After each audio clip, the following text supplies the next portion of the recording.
Donc, le thème, c'est nos réactions archaïques, psycho-énergétiques face à une situation de stress, face à une agression ou face simplement à n'importe quel événement, qu'il soit un grand événement ou un événement de la vie de tous les jours.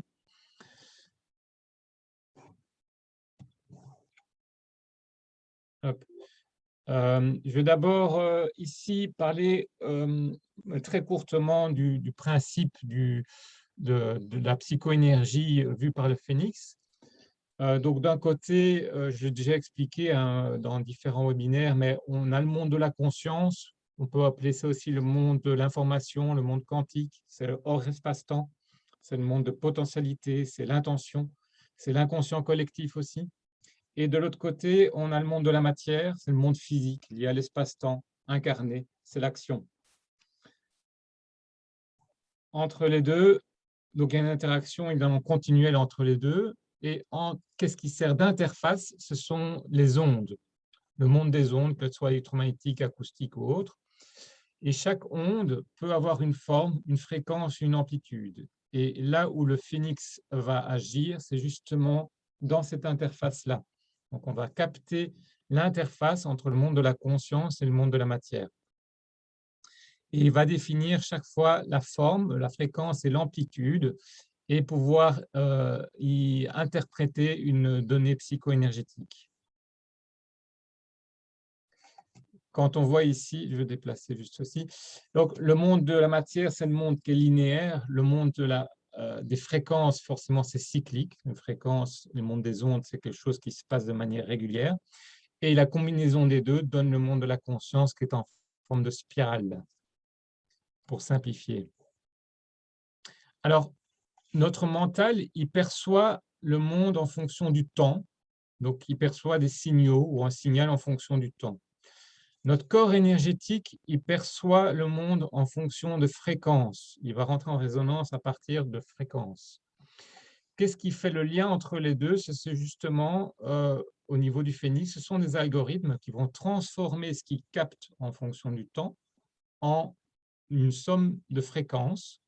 Et pour chaque fréquence, il va y avoir alors une forme et une intensité. Donc, par exemple, cette fréquence-là est plus intense que celle-là, etc.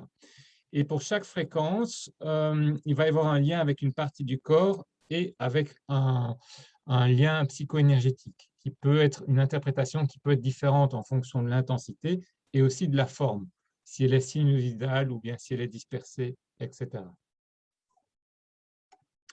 Et donc, on va pouvoir avoir une signature vibratoire qui, d'un côté, va donner l'intensité. Si c'est plus intense que le neutre, on en a besoin. Moins, c'est en limitation. Et de l'autre côté, si c'est la forme d'onde, donc si elle est plus harmonieuse, on est en harmonie, c'est le vert. Et si elle est excitée ou dispersée, on est en réactivité. Alors, au niveau physiologique, au niveau de la réaction, ici, on a trois réactions extrêmes. Évidemment, on peut avoir un panel entre tout ça. On a d'un côté la sidération, ça c'est une chose, donc c'est l'absence d'énergie. De l'autre côté, l'excès d'énergie, c'est le combat, on se met en mode combat, agressivité. Et le troisième, c'est l'équilibre ou la transcendance. Alors, au niveau physiologique, au niveau du rythme cardiaque, quand on est en sidération, notre rythme va diminuer et va être instable. Inversement, en mode combat, il va augmenter et aussi être instable. Par contre, quand on est en mode équilibre ou transcendance, on va rentrer en cohérence cardiaque, qui est très connu et très pratiqué aussi. Alors, au niveau musculaire, la sidération va faire en sorte que notre corps, notre cerveau va ordonner à notre corps de diminuer très fortement notre tonus musculaire pour paraître absent vis-à-vis de l'agresseur, pour éviter que l'agresseur vienne nous rencontrer. Donc, c'est faire l'autruche, c'est faire le mort, etc., à l'extrême. Donc, notre tonus musculaire va disparaître ou va se crisper. En mode combat, c'est le contraire. On va amener beaucoup d'énergie, mais très localement, et on va crisper aussi les muscles, mais dans l'autre sens, et on va les tendre. Tandis que dans le mode transcendance, on va trouver un équilibre entre tension et détente au niveau de chaque muscle. Au niveau respiration, en sidération, elle va se bloquer pour être absent. Donc, dès que vous avez, par exemple, le diaphragme bloqué, quand vous avez la mâchoire bloquée, etc., c'est que le corps a tendance à se mettre en sidération. Inversement, la respiration va monter, va se trouver au niveau de la gorge ou au niveau des épaules en mode combat, et va être instable. Tandis qu'au niveau transcendance, la respiration va devenir régulière et va venir du ventre, de notre centre. Au niveau du sang, il va y avoir des pâleurs et la dilatation des veines au niveau de la sidération. Il va y avoir la constriction des veines et la rougeur, mais dispersée au niveau des combats, et ça va être une répartition du sang très régulière au niveau de la transcendance. Au niveau de la posture, au niveau sidération, on va se retirer, on va se courber, on va se cacher. Au niveau du combat, on va justement se montrer, on va montrer les pectoraux, nos muscles, etc. On va se crisper. Tandis qu'au niveau de la transcendance, on va à la fois pouvoir être détendu, mais ancré. Et la vision aussi, très intéressant, c'est qu'au niveau sidération, elle va se fermer. Au niveau du combat, elle va se tunnéliser, c'est-à-dire qu'elle va se focaliser juste sur un objectif, tandis qu'au niveau transcendance, elle va être holistique. Il y a encore énormément d'autres points physiologiques. On pourrait passer des heures à voir tous les différents points entre sidération, combat et transcendance ou entre tout ça. Mais c'est très intéressant de voir le lien entre un résultat du phénix et aussi au niveau physiologique d'observer ce qui se passe chez le patient ou chez le client. Alors, comment ça va se voir au niveau du phénix? Donc, au niveau du phénix, on a pris le modèle, on a un modèle qui est très, très pertinent dans ce cas-là, qui est le Circomplex Model of Affect, où on met les émotions selon deux axes. Le premier, c'est l'harmonie ou la cohérence. Donc, l'onde va être en cohérence ou en incohérence. Et le deuxième, c'est l'intensité. Vous pouvez aussi voir l'axe du yang. Donc, ici, beaucoup de yang, absence de yang. Et au niveau de l'harmonie, l'axe du yin, donc beaucoup de bon yin ou absence de yin. Donc, quand vous allez agir, vous pouvez agir avec beaucoup de yang, mais absence de yin, donc vous allez avoir par exemple de la colère explosive, ou inversement, vous allez être en retrait, donc vous allez diminuer votre yang, mais garder une certaine harmonie, ou carrément avoir un manque de yin et de yang, donc bloquer le diaphragme, les mâchoires, les sourcils, etc. Et toute une combinaison, évidemment, entre tout ça.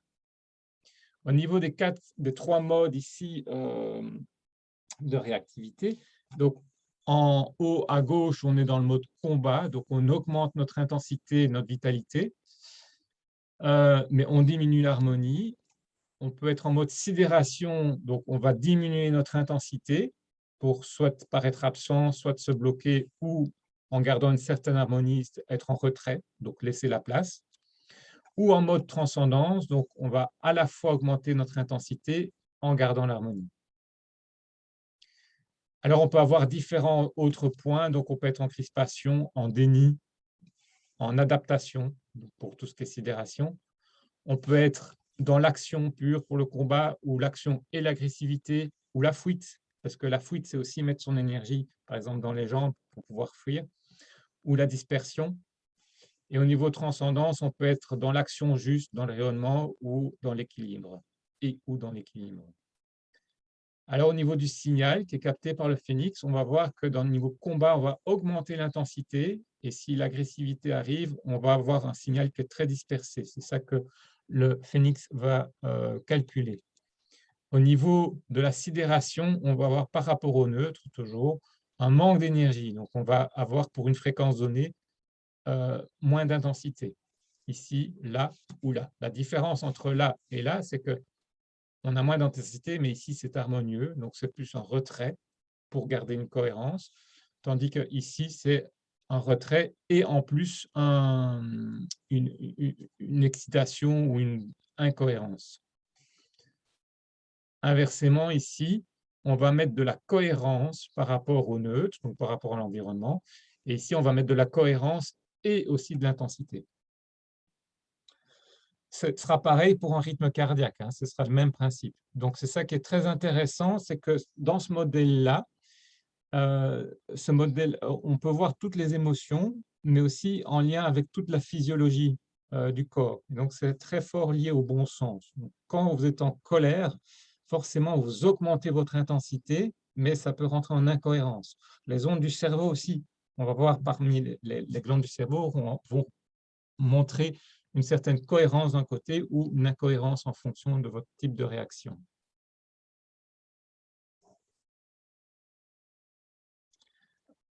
Alors, ici, au niveau du phénix, on le verra surtout dans la vue aura et aussi dans les tendances psychologiques, ces 9 signaux, où on va voir, par exemple, l'étoile noire se bloquer, etc., etc. Donc, tout ça est bien décrit.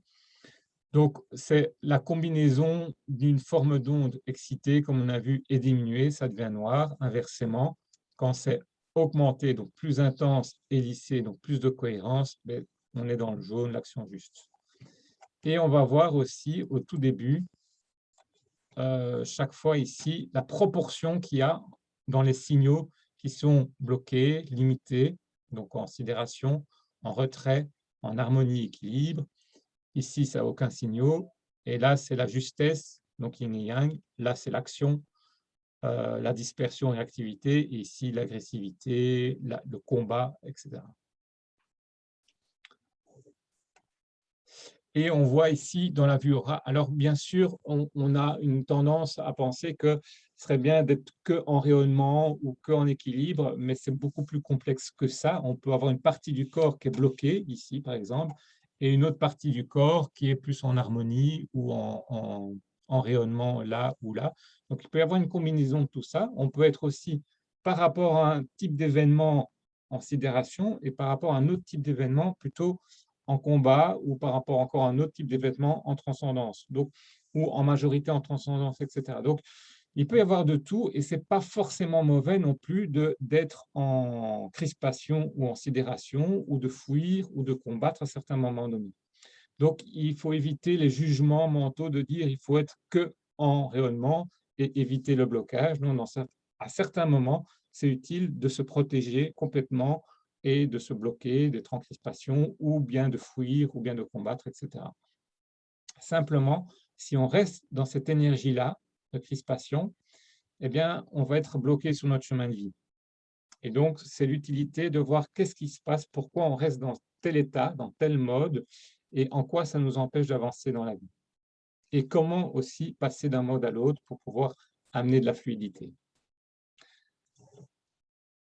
Alors ici, c'est un profil type d'un profil combat, limite agressif.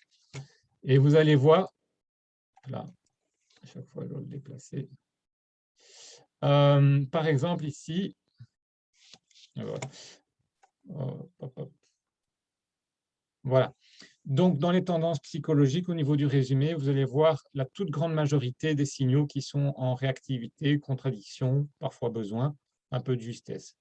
Donc là, vous pouvez vous dire tout de suite, tiens, ça c'est un profil par rapport à un événement de quelqu'un qui se met en position de combat, d'agressivité, donc il augmente son intensité et il diminue sa cohérence. Et vous pouvez voir les glandes du cerveau ici, le thalamus, l'épiphyse, qui va être en hyperactivité, pareil au plus pressé, l'impatience, impulsivité, agitation émotionnelle, fuite en avant, se mettre au-dessus, au niveau des trames plus inconscientes, il y a se mettre la pression pour évoluer, etc. Et au niveau du centre, il y aura soit fuir, soit agir avec impulsion, trop prendre sa place, etc., etc. Ça, c'est un profil plus de combat. Inversement, ici, c'est un profil plus de sidération, où on voit, par exemple, principalement ici, la sidération se met dans le coccyx par peur d'être exclu.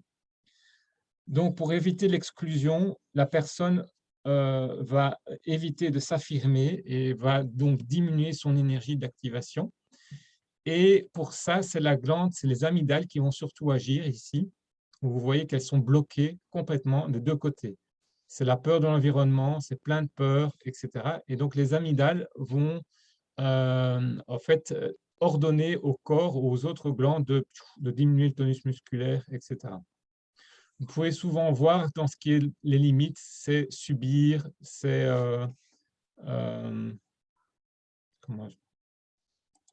Ouais, voilà. Plutôt subir, peur d'être exclu, se couper des autres. Souvent, il y a aussi des blessures d'abandon qui sont liées à la sidération. D'un autre côté aussi, avec la sidération, il y a parfois des qualités d'adaptation. Donc, la personne va s'adapter à l'énergie de l'autre, va rester neutre, tout ça pour éviter d'aller au combat ou pour essayer de garder une harmonie, quitte à évidemment supprimer ses rêves, ou en tout cas ne pas les suivre. Alors ici, c'est un profil transcendant, c'est un peu plus rare de les trouver. On avait fait une expérience avec un thérapeute qui est très ancré, qui utilisait une huile essentielle dans son cadre thérapeutique pour être thérapeute, enfin, avant sa séance. Et donc, on avait fait droite avant sans l'huile essentielle et gauche avec l'huile essentielle. C'est pour ça qu'ici, on voit une différence de profil. Et on voit qu'à gauche, la majorité des signaux sont en justesse, donc entre le yin et le yang. C'est assez rare. C'est une des rares fois où j'ai vu qu'il y avait une majorité de signaux jaunes. En général, il y a beaucoup plus de signaux harmonieux ou détachement. Donc ici, c'est vraiment un profil type de transcendance. De manière générale, vous pouvez faire la somme. Par exemple, s'il y a une majorité de détachement et limitation, par rapport au reste, c'est plus un profil yin de sidération. S'il y a une majorité d'harmonie et de justesse, c'est plus un profil de transcendance, c'est des tendances, bien sûr. Et si vous avez plus de besoins, réactivité et contradiction, c'est plus un profil combat. Alors ici, vous pouvez voir, par exemple, égo équilibré en évoluant, en prenant sa place, être en phase, pouvoir s'adapter, pouvoir prendre du recul, être à sa place, positionnement adapté, etc. Donc, voilà, c'est un profil vraiment à la fois une position très sécurisante sans avoir d'agressivité, en tout cas en majorité, bien qu'il y en ait un petit peu ici. Vous pouvez aussi avoir un profil qui est différent à gauche et à droite. Ici, vous avez à droite un profil entre harmonie et sidération, parce que si je fais la somme de 11 et 29, on arrive à 40, mais enfin, il y a quand même beaucoup d'harmonie, mais aussi du blocage, et un profil qui est, lui, complètement en mode combat. Et ici, vous pouvez voir ce qui se passe, surtout au niveau du corps calleux, parce que le corps calleux, c'est la glande qui s'occupe de l'harmonisation entre le pôle gauche et le pôle droit du cerveau, mais aussi qui va recevoir toutes les sensations du corps et qui peut pouvoir être traité par le cerveau. Donc, c'est vraiment une question d'équilibre mental-corps ou bien gauche-droite. Si vous voyez que c'est bloqué ici, ça veut dire que les informations, ce que le corps vit à gauche, ne passe pas à droite et vice-versa. Et par exemple, ici, on a lâché prise, sécurité, mais fatigue, on a refus de l'autorité parentale, équilibre, donc vraiment très, très en lâcher prise. Et de l'autre côté, ici, fuite en avant, tourner en rond, besoin de régler le passé, envie de fuir, etc. Donc, plus en mode combat, enfin, action pour fuir, ici. Ce qui est intéressant, c'est à ce moment-là, c'est de faire prendre conscience à la personne de justement cette différence et que donc il y a une partie du corps qui va vouloir avancer et l'autre qui va vouloir reculer. Et donc ça va créer une torsion, un désalignement au niveau principalement ici de la colonne vertébrale et des cervicales, voire même des glandes. Et donc c'est de dire à la personne, mais prenez le meilleur côté enfin, les meilleures vibrations de chaque côté, parce qu'elle a à la fois besoin de lâcher prise, mais aussi à la fois besoin de pouvoir fuir une situation. Donc, ce n'est pas un côté qui est bon et l'autre mauvais, c'est vraiment les deux côtés qui doivent se parler. La problématique ici est différente. Donc, pour résumer, au niveau des glandes cervicales, j'ai parlé ici que de 5 glandes, mais il y en a beaucoup plus, on pourrait passer des heures. Vous voyez que dans les interprétations, au niveau du corps calleux, s'il y a un manque, par exemple, c'est déconnexion. Ici, c'est sidération, manque de vision, burn-out, douter, peur de l'inconnu, passivité. Donc, vraiment, toutes des choses qui vont nous faire diminuer notre énergie et donc moins aller dans la décision, donc vraiment diminuer très fort notre yang. Inversement, ici, on sera trop dans le yang, et c'est anxiété, être dépassé par ses sensations, fuite en avant ou hyperactivité, impatience, obsession. vouloir tout contrôler, etc. Ah, et dans l'équilibre, ben, c'est justement trouver un équilibre gauche-droite, maîtriser ses peurs, pouvoir discerner, pouvoir décider. Donc ici, c'est vraiment l'équilibre entre le yin et le yang, gauche-droite, masculin-féminin, etc. En fonction de ce que vous allez voir, évidemment, si c'est par exemple une des glandes qui est bloquée, ben, vous pouvez plus agir à la fois dans l'harmonisation en prenant cette fréquence-là, mais aussi soit dans votre pratique thérapeutique, pouvoir travailler sur, par exemple, l'esprit de décision, pouvoir choisir, ou pouvoir discerner, ou pouvoir maîtriser ses peurs, pouvoir connecter gauche et droite, etc. Vous pouvez cibler vraiment votre pratique par rapport à ce qui se passe au niveau des glandes.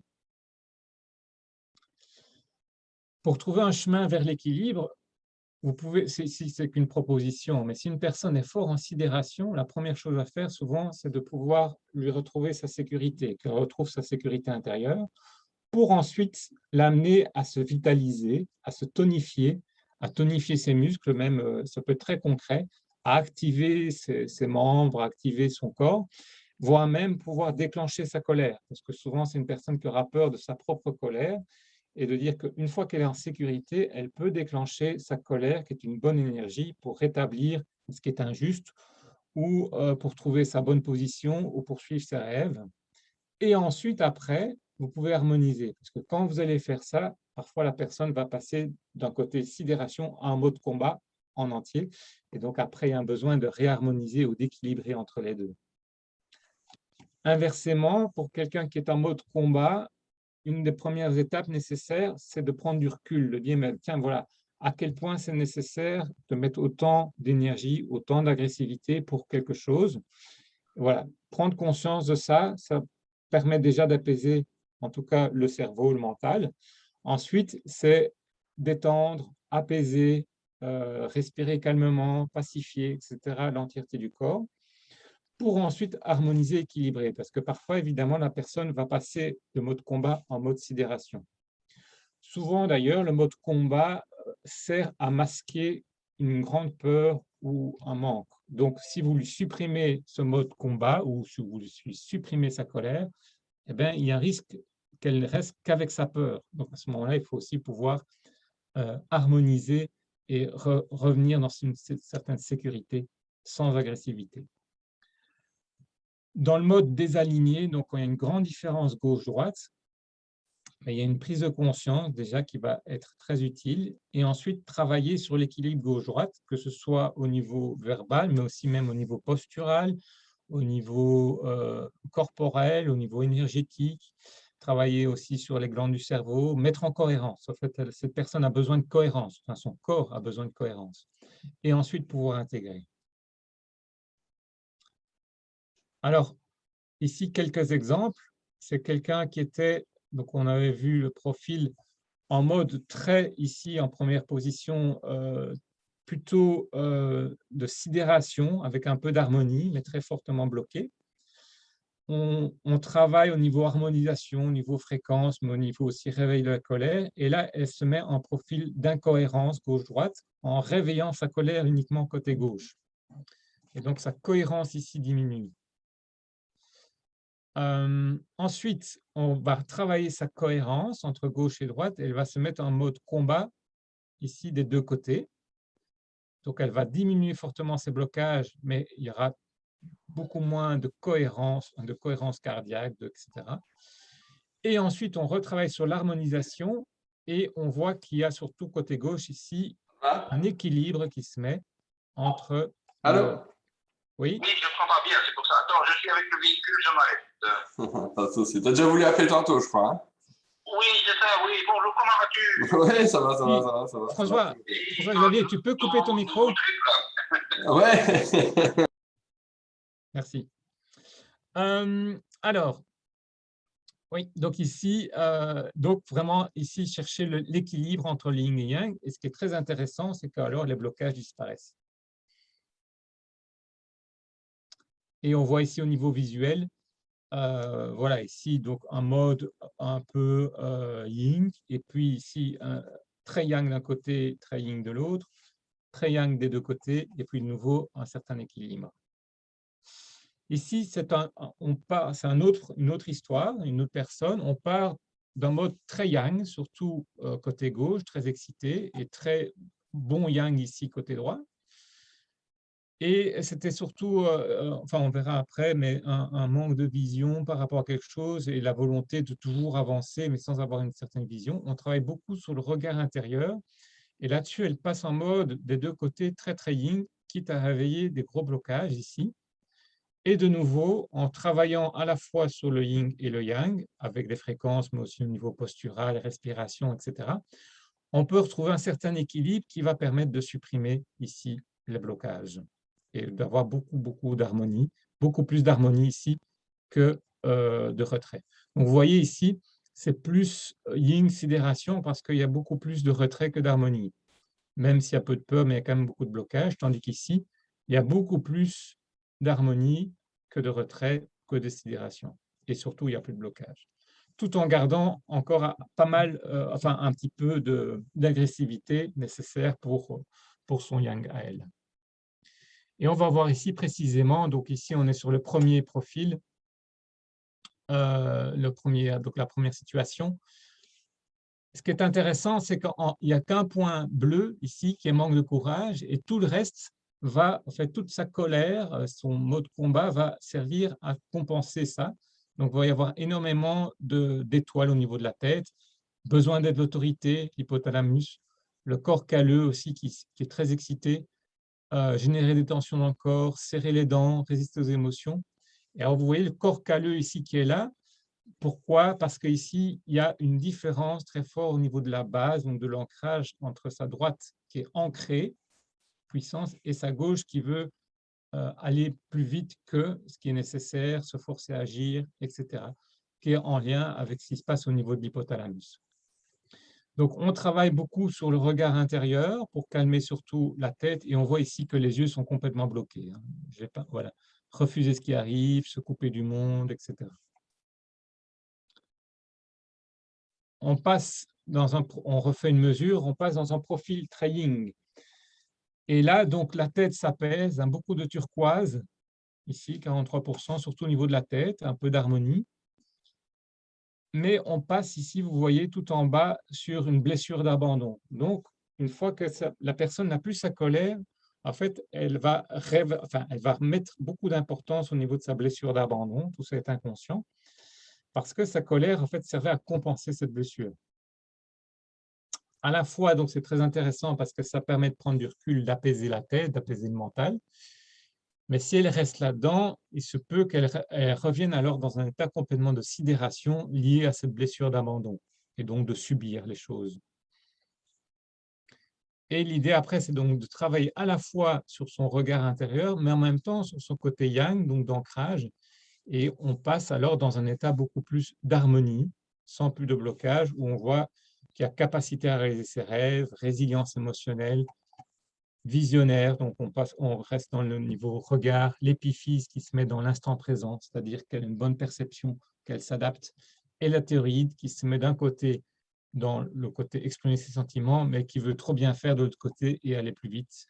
Donc voilà, donc comme je vous avais dit, on est extrêmement rarement que dans un seul profil, il y a toujours des petites parties qui sont dans un mode bloqué, sidération, ou d'autres parties qui sont en transcendance ou en harmonie.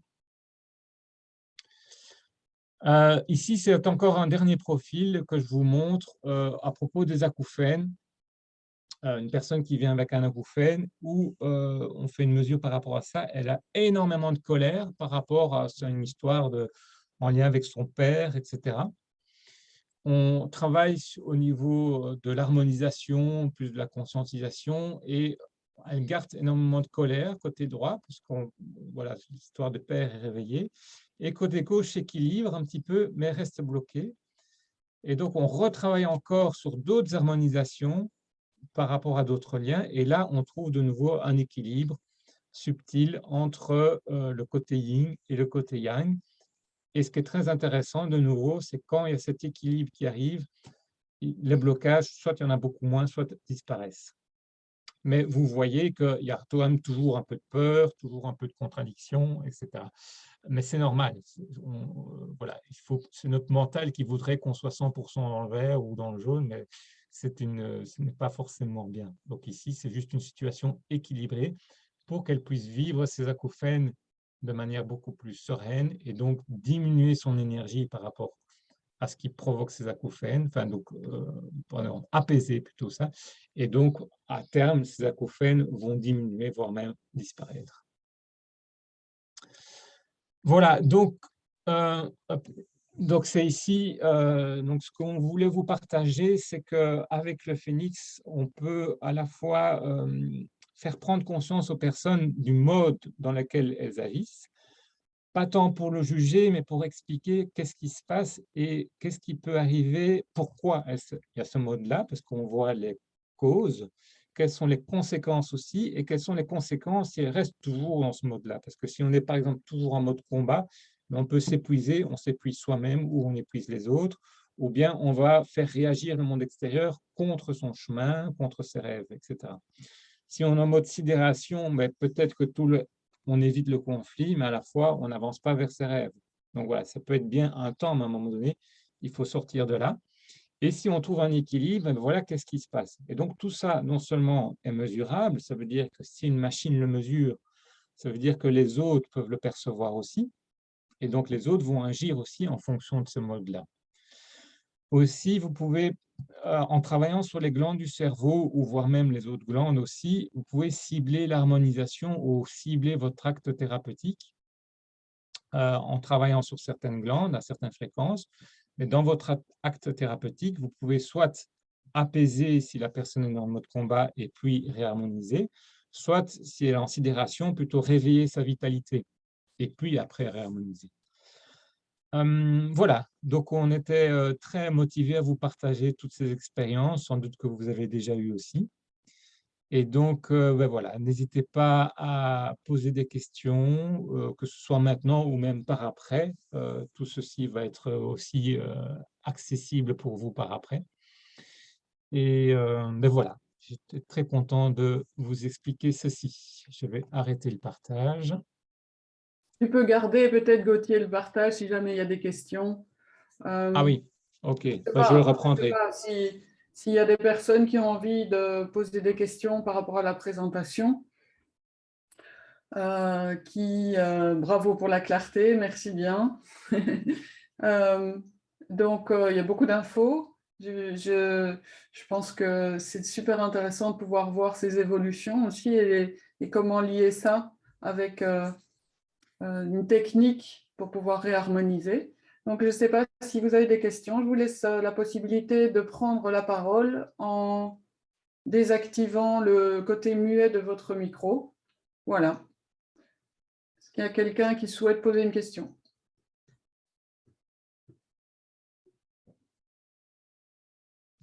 Ah, c'était... Ah, voilà. Sandra. Moi, j'en ai une parce que j'ai eu, donc là, dans ce que tu nous montrais, Gauthier, il y avait vraiment cette notion voilà, d'énergie plus en réactivité, d'énergie plus allez, apaisée, on va dire ça, centrée. Et puis, j'ai eu le cas de figure d'une personne qui avait beaucoup de neutralité. Donc, c'était pas de blocage, pas de réactivité, mais neutralité à fond les ballons. Enfin, il y avait quand même des petits blocages, mais c'était vraiment très... Enfin, tu vois, sur le schéma que tu montres, en fait, c'était juste impressionnant de voir juste la barre neutralité. Et pour le reste, c'était ni plus yin, ni plus yang. Donc, quoi, c'est quelqu'un qui est déjà harmonisé dans ces deux énergies ou au contraire, extra détaché. Enfin, en tout cas, moi, c'est comme ça que je l'ai perçu. C'est une excellente question parce que c'est vrai que j'en ai pas parlé et ça arrive. Alors, quand il y a beaucoup de neutralité, donc c'est le...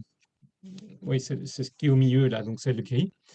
Il y a deux possibilités, principalement. Soit la première, c'est plus une question d'algorithme et de software, c'est-à-dire que quand elle vit quelque chose de très, très intense, alors c'est juste cette information-là qui passe, elle passe à 20, et les autres sont plus petites que 20 fois plus petites. Et donc, le software, enfin, le logiciel ne montre pas ça. À ce moment-là, c'est intéressant d'abord d'échanger avec ça et après, le fait d'échanger, ça va diminuer l'intensité de cette information-là et de refaire une prise. Ça, c'est une possibilité. Maintenant, une autre possibilité, c'est que la personne alors c'est plus dans un état alors de sidération ou d'indifférence. Simplement, par exemple, il y a rien qui se passe, donc c'est neutre, il n'y a pas de réaction. Donc, c'est ni équilibré. Alors, on va voir dans la vue de chakra l'alignement que c'est hyper équilibré, mais en fait, c'est un équilibre qui ne veut pas dire grand-chose parce que simplement, il n'y a rien qui se passe des deux côtés. Soit parfois, alors ça c'est plus un cas de sidération, c'est une personne qui sort de son corps, enfin qui pourrait, pour échapper à l'instant présent qui est trop douloureux, va se mettre en Dissociation. dehors de son corps, en dissociation, voilà. Et Mm. donc son corps ne va plus rien vivre, voilà. Elle va enlever sa conscience de son corps. Ça arrive aussi, tout à fait. Super intéressant. Parce que justement, dans la signature vibratoire, ce qui était assez intéressant, c'est qu'il y avait vraiment un pic. Enfin, comme tu disais, il y a une information qui ressortait, mais comme s'il n'y avait qu'une seule chose à savoir. Oui.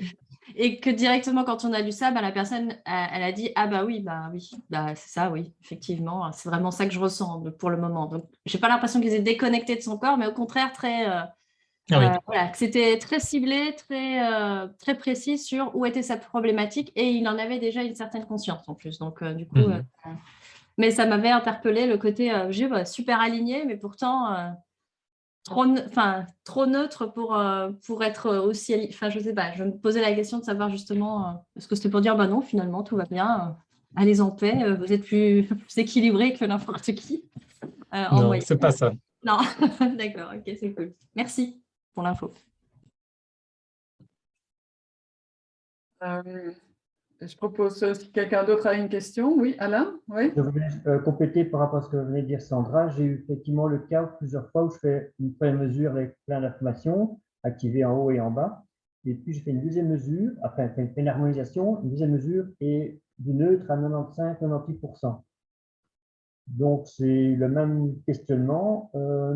Et parfois, je me suis demandé si je n'étais pas trop focalisé sur l'écran de l'ordinateur, voir les mesures et mentalement me répéter ma situation. Mais alors, j'étais dans le mental. Je pense que c'était mon interprétation de cette mesure à neutre. Ok, oui. Mais à 95-98%, c'est impressionnant. Il y a effectivement un petit peu qui reste très intense, soit en blocage en bas ou en énergie au-dessus. Mais le reste, c'est neutre et donc c'est magnifique pour l'aura. Il n'y a plus rien. Je dis c'est pas normal. Oui, en général, c'est bien de faire une deuxième mesure après ça. Oui, De prendre conscience de ce qui se passe et puis faire une mesure. Ouais.